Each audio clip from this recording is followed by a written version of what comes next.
Hi, I'm Kenny from Mini Bull Design, and today I'm out in the factory. I was out here early this morning, had 7 orders, and while I was getting those orders out, a couple more came in. One of them was big. Anyway, got all the orders out. I think, I'm not good with names. I think it was Gordon, but could be wrong.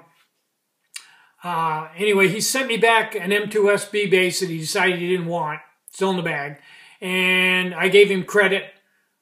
He paid the difference in PayPal, and then I gave him credit and sent out an SS1 today. Now, all the SS1s I send out now, I send them out with a piece of carbon felt big enough to make a couple of new wicks, shorter or longer. An extra piece of tubing for the center snorkel tube, so you can change that if you want to. And a main body tube, the silicone, the big 1-inch silicone body tube. One of those just to round it out, and, that covers all the bases. And, carry case, heat bottle, nipple cap, fuel line, everything's there. Felt in the top and the bottom. Nice stove. I consider that stove to be, I've had some hits, don't get me wrong. Probably number 1 on the list would have been and you can ask Shug Emery. He said if he had another child, he'd name it after this stove, and that's a mini atomic. The Elite has been the Elite been very, very good to me. A good stove.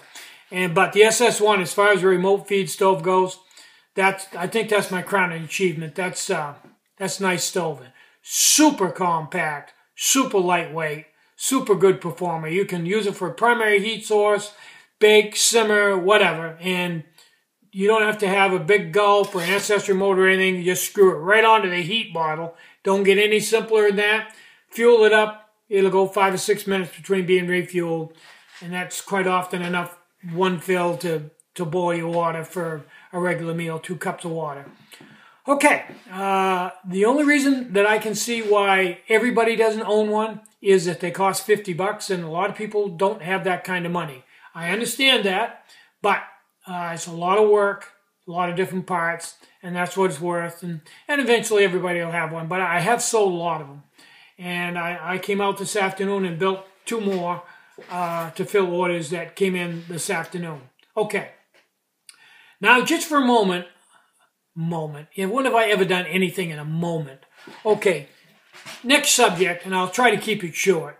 I got an email from a person who was looking for an alcohol stove as a backup stove, not as a primary heat source. And they didn't want to carry a pot stand because they were a gram weenie, and they thought, evidently, a pot stand would be too heavy. And you and I, like a half an ounce, something like that. Don't weigh anything.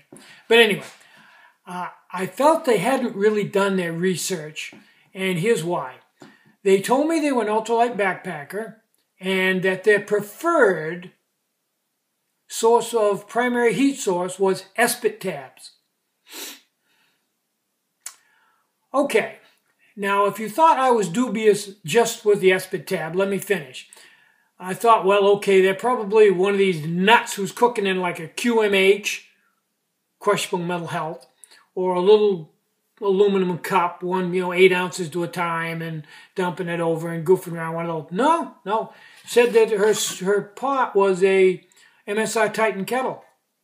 Yeah, and with Esbit tabs. Now, you can imagine being in the back end of a shelter on the AT on a cold, windy night with some ice-cold spring water that's a little murky, trying to boil 2 cups of water to rehydrate your mountain house or your ramen noodles or whatever with Esbit tabs. Anybody that's ever used Esbit knows you take probably 3 of them to get this titanium pot, 0.85 liter with a lid up to temperature on adverse conditions. Right out in the sun on a dead calm day, I don't think 1 tab would bring 2 cups of water in this pot to a boil. I'm not talking enough heat to wash your hands. I'm talking boiling. Rolling boil. So when you pour it into your meal, it would rehydrate. Rehydrate. Esbit, I don't think so. I don't buy it. Mini atomic with a 5x18 pot stand? Sure. Yeah, fill it all the way up. Take a while, but yeah, it'll work. Esbit tab? I don't think so. and you might have to use 2 of them. Now, here's my spin on Esbit tabs. 2 Esbit tabs is more stink and soot than anybody could endure. If you breathe in the fumes, it'll burn your lungs badly. I mean, it hurts. If the fumes blow over and get in your eyes will just burn like fire. Besides just being offensively odor, you don't want to do it in any enclosed place. And ironically, it's such low heat that you have to use it in an enclosed place to stay out of the wind. And you got to carry a putty knife to scrape the soot and stuff off the bottom of your pot, because your pot looks like a pigeon landed on it and emptied himself. When you get done, it's all nasty, nasty, nasty stuff. And you got to clean the pot up, and you get that stuff all over your hands. Before you know it, you got it on your face and on your clothes. And no, an Esbit. Yeah. And she said, and this makes sense, that she was afraid there'd be places on the Appalachian Trail where she wouldn't be able to get enough Esbit. So she wanted the alcohol as a backup. And rightly so, because I think there's a lot of places where you can't buy Esbit. Simple fact, there's no demand for it. People just don't use it because it's no good, in my opinion. In my humble opinion. It's no good. It's day hike, warm up a little water for coffee, yeah. But primary heat source, no. I don't think so. Not at all.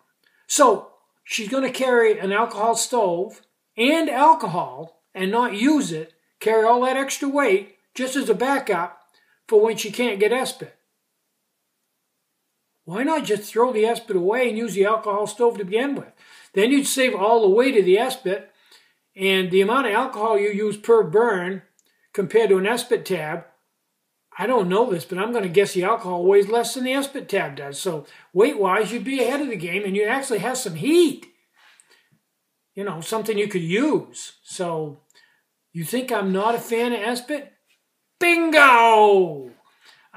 I bought a package one time because I was in a store, and it said on the advertisement, no odor, burns clean. I thought, wow. Well, evidently they've changed that, because it used to be just the opposite of that. So evidently they've gone to a new formula. Cool. So I bought a pack, it's like 6-pack, 4-pack, whatever.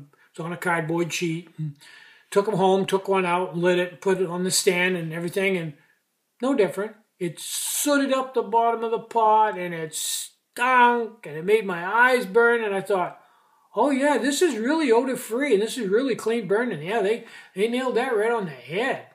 Couldn't believe they did that. They lied to me. Never had that happen before. Anyway, Esbit, no. I'm Tinny from Mini Bowl Design. Try to have a really great day, and try to have some fun today. You deserve it. Bye-bye.